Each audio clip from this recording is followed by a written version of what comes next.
Hoy no he venido yo aquí a criticarle, ni a insultarle, ni nada, todo lo contrario. Mi actitud, como puede comprobar, es de absoluta colaboración y mano tendida. Señor Bendodo, quien miente para hacer de correa de transmisión de un político es un bulero y un palmero. Aquí, en Málaga y en la China oriental. Segundo, señor Bendodo, mire, yo le he hecho una pregunta y usted no me la ha respondido. ¿Qué pasa con las 33 carreteras de titularidad autonómica o de diputaciones provinciales gobernadas por el PP que a día de hoy siguen cortadas desde el mismo día que se cayó el muro de Álora? ¿Qué ha pasado? ¿Cuáles son las alternativas, esas que dice usted que ofrece el Partido Popular? Mire, provincia de Cádiz, cortes confirmados, A372 Arcos Ronda, A373 Villamartín Algatocín, A384 Arcos Antequera, A8126 Algodonales, cortes intermitentes, A374 Ronda Algodonales, A2302 Grazalema Ubrique, Sierra de Cádiz, la CEA 9104, Grazalema Zahara, la CEA 9101, Olvera Coripe, la CEA 9108, Romalía Torre Alaquime, la CEA 9112, Zahara de la Sierra. ¿Quiere que siga? Málaga, Serranía de Ronda, Epicentro, Málaga 8401, Málaga 8306, Málaga 8302, Málaga 7402, Málaga 8406, Málaga 6406, Málaga 3102. Pero ¿cuáles son las alternativas que le han ofrecido ustedes? ¿Por qué no están reparadas estas carreteras, señor Bendodo? Es que ustedes no dan explicaciones. Pero mire, si el problema es que ustedes tienen tanto pasado y tanto que callar. Mire, el día 7 de abril del año 2015, un gobierno de su partido decidió que no volvieran a circular trenes con destino a Granada por las obras que se estaban realizando en la línea de alta velocidad.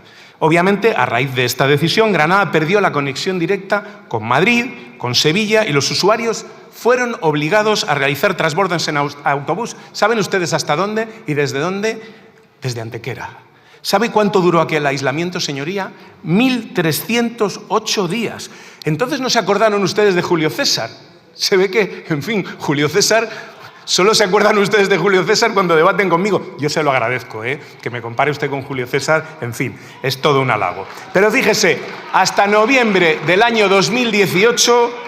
que fue cuando nosotros llegamos al gobierno y pusimos en servicio con un talgo Madrid-Granada vía Moreda, no tuvo Granada tren. ¿Granada merece tanto como Málaga o merece menos, señor Bendodo?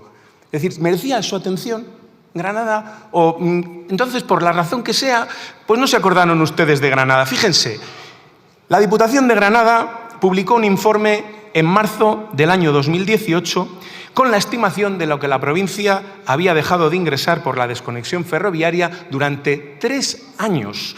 3 años que el gobierno de su partido había relegado a esa ciudad. Les recuerdo que Granada no es un páramo, que la Alhambra y su entorno, el Generalife y su entorno, el barrio del Albaicín, pues son patrimonio de la humanidad. En fin, su Semana Santa fue declarada en 2009 fiesta de interés turístico internacional, es decir, como mínimo, pues como la de Málaga. Pues bien, el informe de la Diputación estimaba que Granada había dejado de ingresar 420 millones de euros por el aislamiento al que le castigaron durante esos 3 años.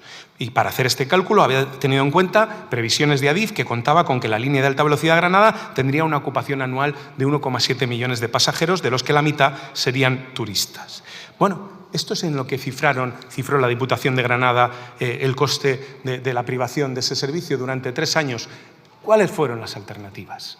¿Dónde estuvo el debate? ¿Saben lo que pasa? Lo que pasa es que hay elecciones en Andalucía el día 17 de mayo. Y ustedes, sin ningún pudor, han creído que esta era una oportunidad para hacerle creer al pueblo de Málaga que el gobierno del señor Sánchez les discrimina, les maltrata, les aísla, en fin, que el gobierno de Sánchez y la señora Montero tienen algo en contra de Málaga.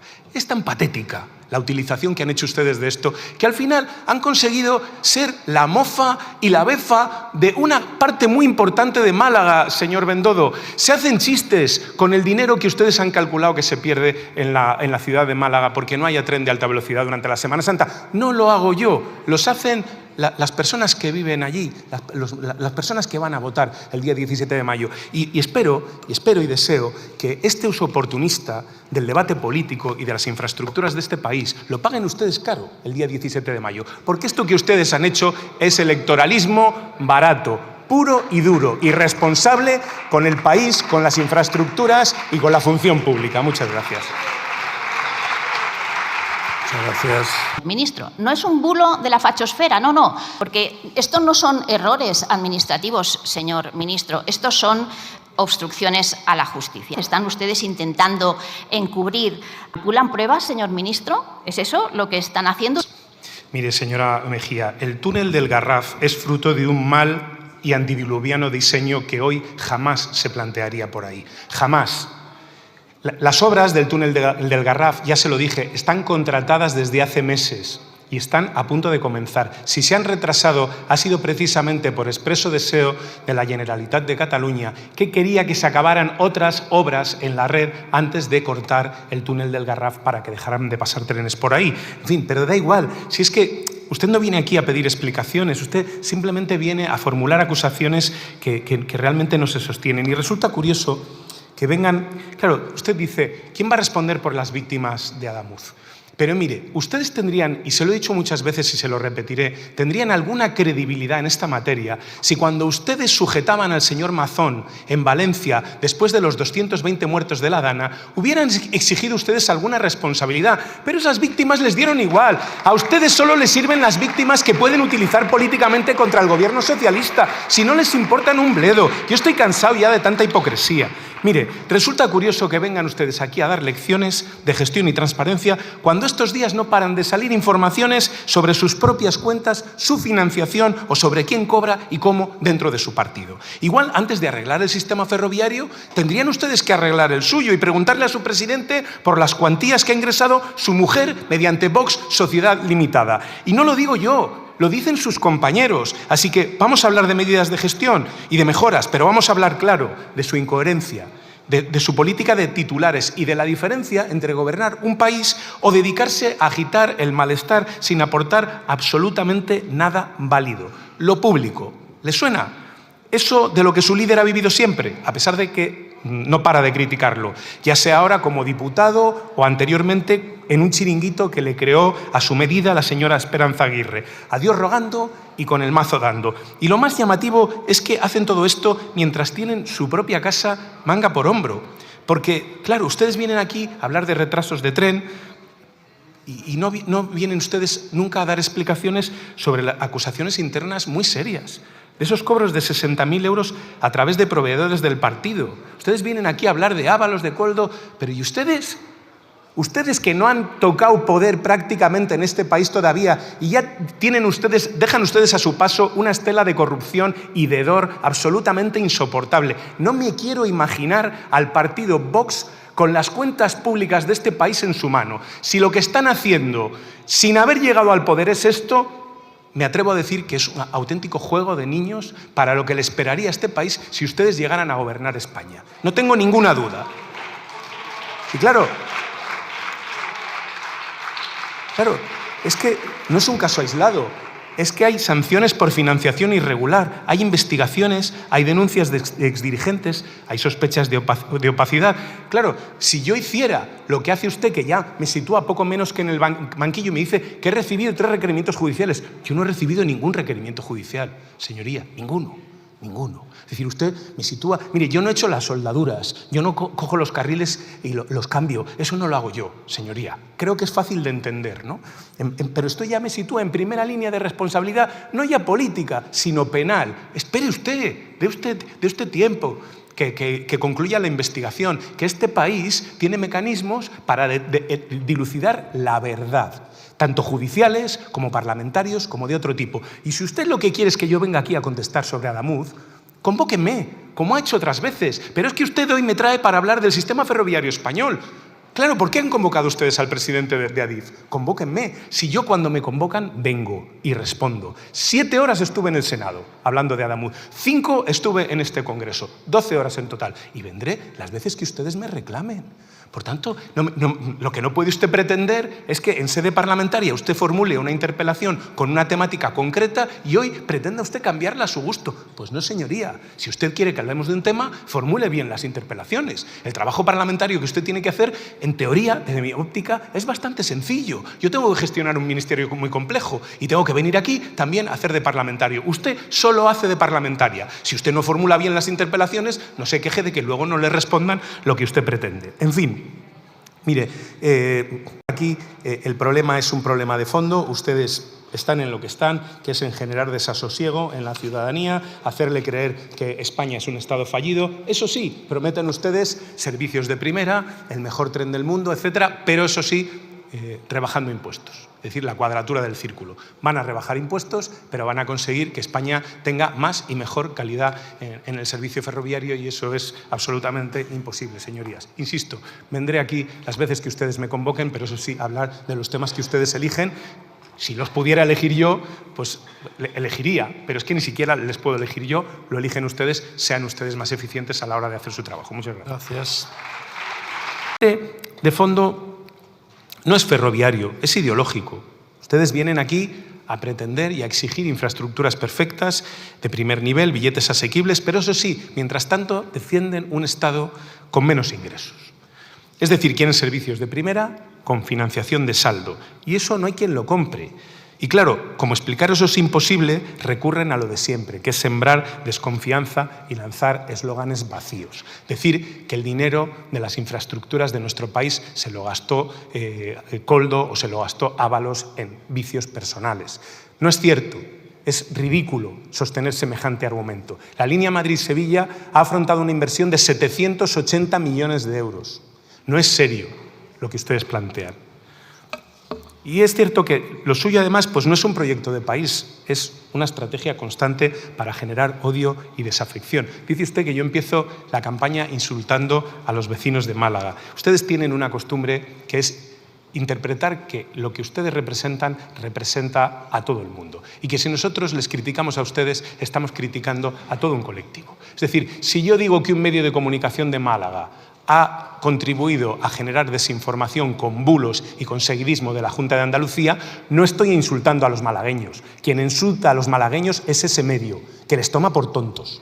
Nosotros no tomamos al pueblo por tonto, ni al andaluz, ni al asturiano, ni al vasco, ni al catalán, ni al madrileño. Eso se lo reservan ustedes para su estrategia política. Muchas gracias. Señora Mejía, veo que quiere usted convertir esta interpelación en la repetición o en la prórroga de la comparecencia ayer en comisión del presidente de Adif. Se ve que le fue tan mal como la del presidente de Televisión Española el otro día. La verdad, la de ayer no pude verla, sí vi un ratito la del presidente de la Televisión Española y, en fin, no me extraña que necesite usted un tiempo extra para intentar resolver pues el desastre, ¿no? Yo, mire, lo que no voy a hacer de ninguna de las maneras es convertir esta interpelación, cuyo tema han elegido ustedes, medidas que propone el Gobierno para devolver la normalidad al sistema ferroviario, en una prórroga de la comisión de investigación de ayer. Usted tuvo tiempo, 40 minutos si no me equivoco, para preguntarle al presidente de Adif si la cosa no le salió bien. Pues mire, lo siento. Sí quiero empezar diciéndole que hace usted alusión a la circunstancia de la caída del muro de Álora en Málaga y siempre he sentido curiosidad por saber si ustedes realmente han reflexionado sobre su tesis de que el cambio climático es un invento, de los woke. Es decir, ¿usted cree que en Málaga hay en este momento 33 carreteras cortadas y la vía férrea de alta velocidad entre Madrid y Málaga? ¿Cree usted que en Cataluña hay 200 emergencias en este momento en marcha en la red de rodalíes? ¿Por arte de magia, por ciencia infusa o por algo que se llama cambio climático, calentamiento global, por la alteración que se ha producido en la climatología, que produce circunstancias como que en Cataluña hayan estado 5 años en alerta hídrica y ahora tengan un 100% de saturación hídrica en su suelo y en su subsuelo? ¿Lo han reflexionado ustedes? Porque ustedes, como con la guerra, ustedes, por un lado, defienden una tesis que claramente produce daños a la humanidad, a un país en concreto, a una zona geográfica, y después le echan la culpa a los que no apoyan eso de las consecuencias. Lo describió muy bien el otro día el presidente del Gobierno. Ustedes alientan los incendios, pero luego les molesta el humo y culpan a los demás del humo que produce el incendio. Pues mire, se llama cambio climático, está produciendo daños muy graves en las infraestructuras, especialmente en las ferroviarias, que son las más vulnerables, y pues eso tiene... Centrándome en el objeto de la interpelación, que es la que me trae hoy aquí. Hablando de Málaga y de Andalucía, estuviéramos hablando de otro territorio de España, usted tendría otra actitud. Tenía que llegar a sede parlamentaria la absurda, infantil y falsa polémica sobre el corte de la línea de alta velocidad Madrid-Málaga a la altura de Alhora. Absurda, infantil y falsa. ¿Y quién mejor que el Grupo Parlamentario Popular y el señor Bendodo para traer a esta sede una cuestión absurda, infantil e inventada? Dice usted que sale aquí con voluntad constructiva.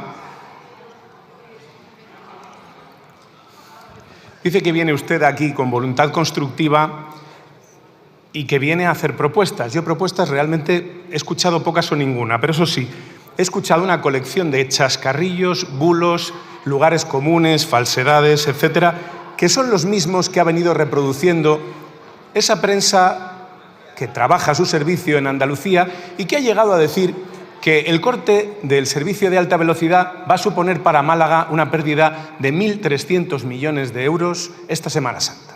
También les advierto que esta cantidad es flexible, porque ha pasado de los 100 millones a los 2.000 en función del medio y del grado de afinidad con el Partido Popular y en concreto con el señor Moreno Bonilla, que es el que paga la fiesta. Claro, habla usted de voluntad constructiva, pero acto seguido dice que se tarda más desde Málaga a Madrid en tren que desde Málaga a Moscú en avión. La verdad que esta no la vi venir, lo tengo que reconocer, señor Bendodo. Pero mire, la primera aclaración, los turistas no llegan a Málaga en tren. Mayoritariamente, ni siquiera es el medio que más usuarios traslada a Málaga. El 64% llega a Málaga en avión. Parece mentira que Málaga tiene el cuarto aeropuerto más importante de España en número de viajeros después de Madrid, Barcelona y Palma de Mallorca. Cualquiera diría que Málaga es una zona aislada a la que si le privas de tren de alta velocidad queda automáticamente privada de la llegada de turistas. El 10% llega en coche. El 15% llega en bus, barco, coche compartido, etc. Y solo el 11% llega en tren. Pero tengan en cuenta que en este momento el servicio no está completamente suprimido, sino que se llega en tren hasta Antequera y ahí se hace un transbordo en autobús hasta la ciudad de Málaga.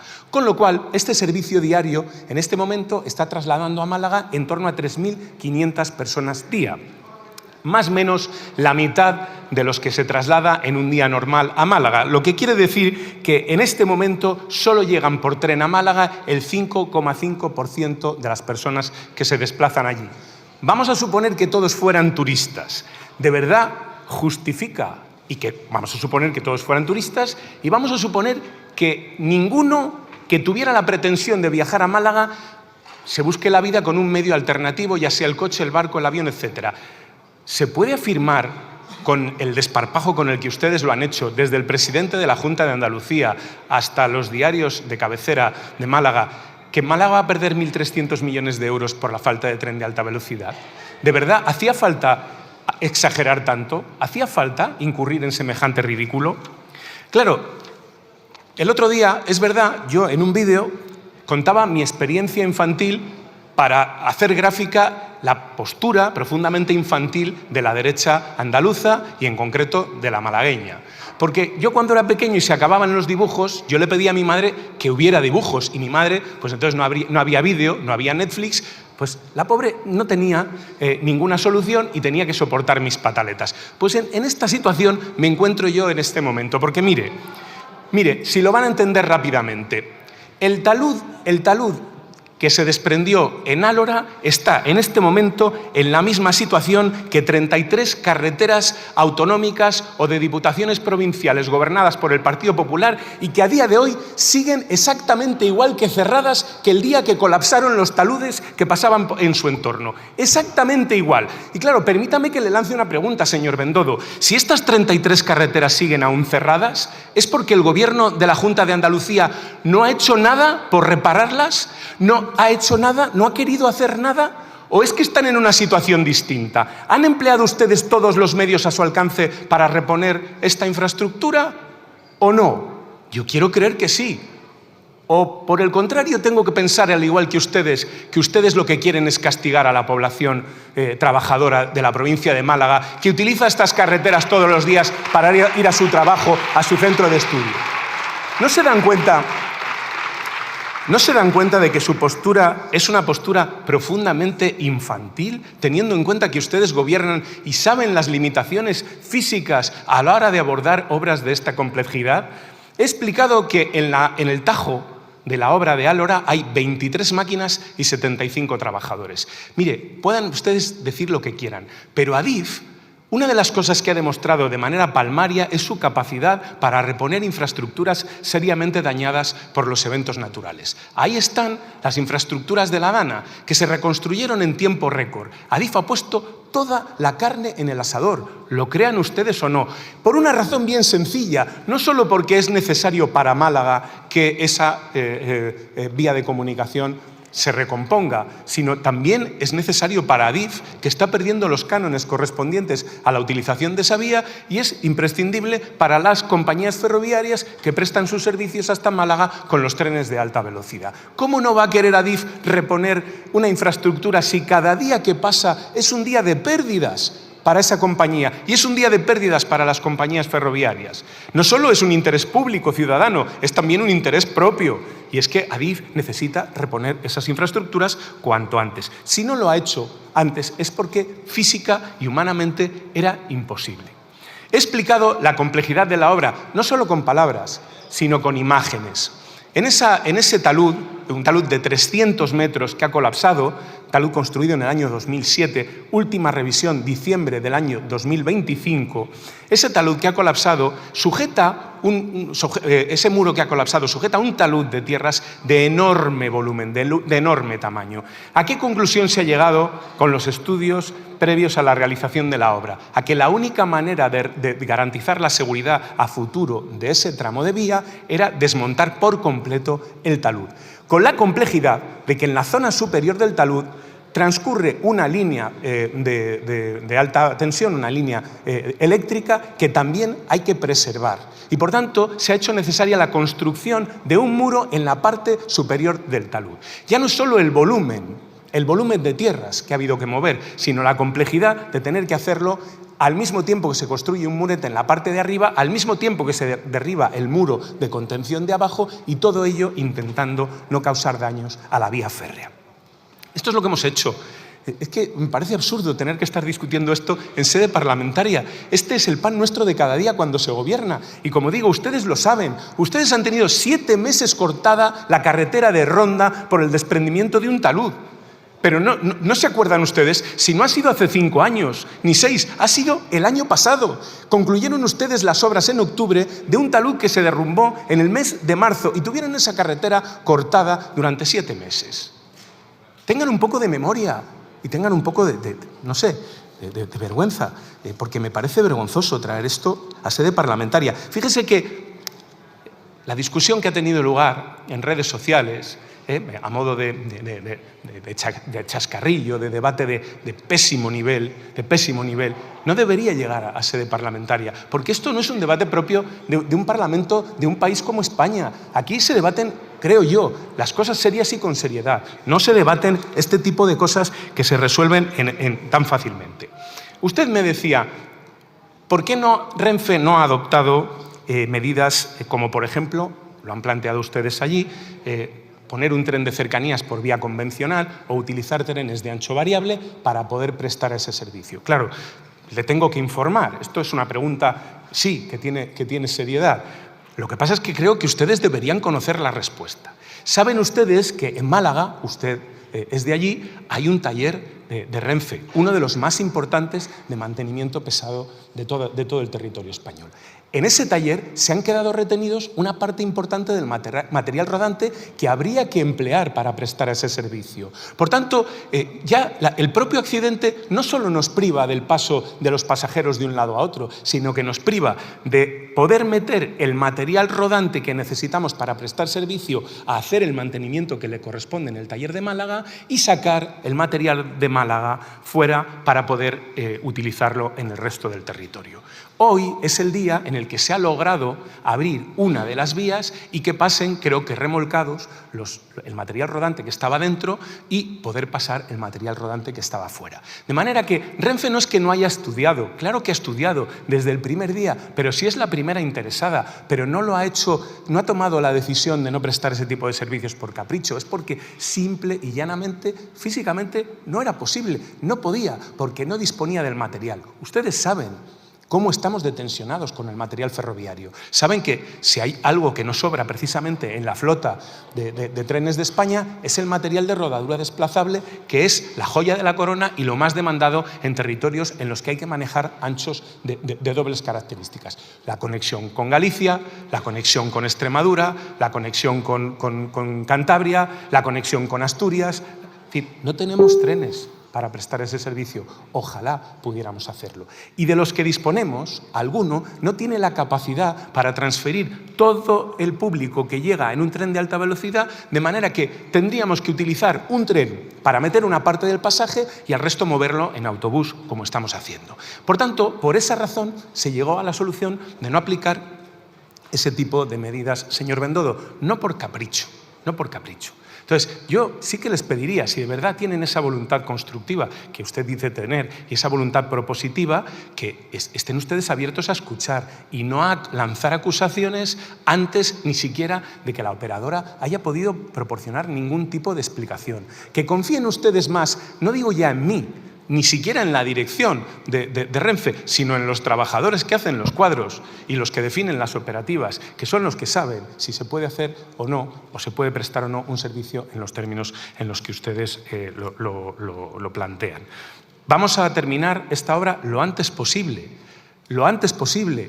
No podemos trabajar ni más personas ni más medios materiales de los que en este momento estamos trabajando. 24 horas al día, 7 días a la semana, a 3 turnos, a veces 2 turnos prolongados de 12 horas al día, con la maquinaria que cabe en ese talud y con los 75 trabajadores que hay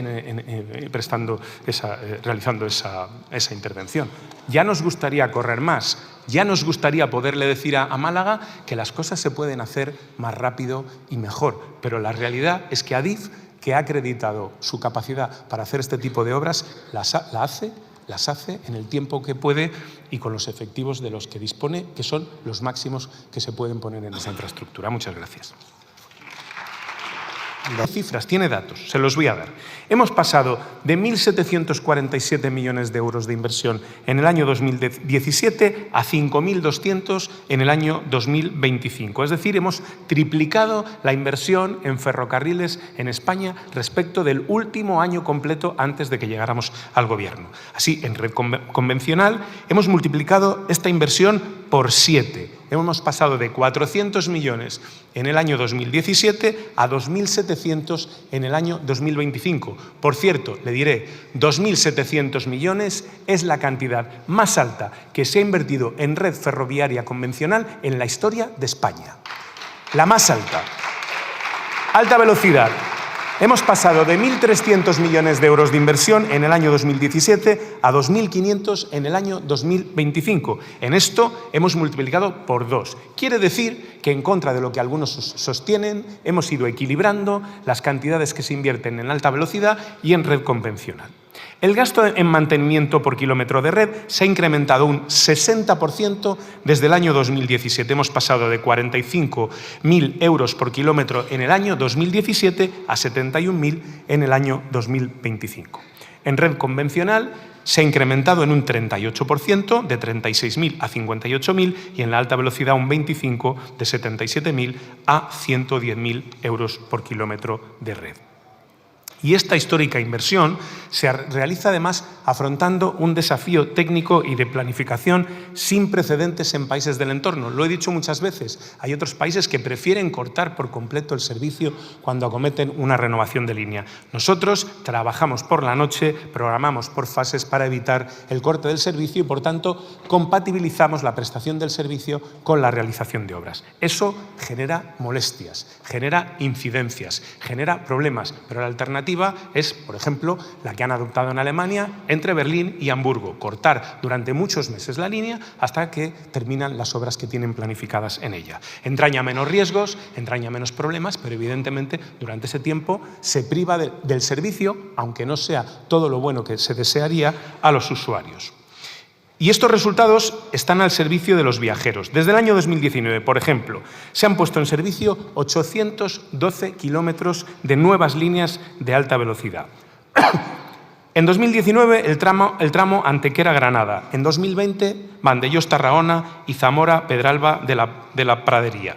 En 2021, Monforte del Cid, Elche-Orihuela y Pedralba de la Pradería, Ourense. En 2022, la conexión Chamartín-Atocha-Torrejón de Velasco, la primera fase del tramo Plasencia-Cáceres-Badajoz, Venta de Baños-Burgos y Peniel-Murcia del Carmel.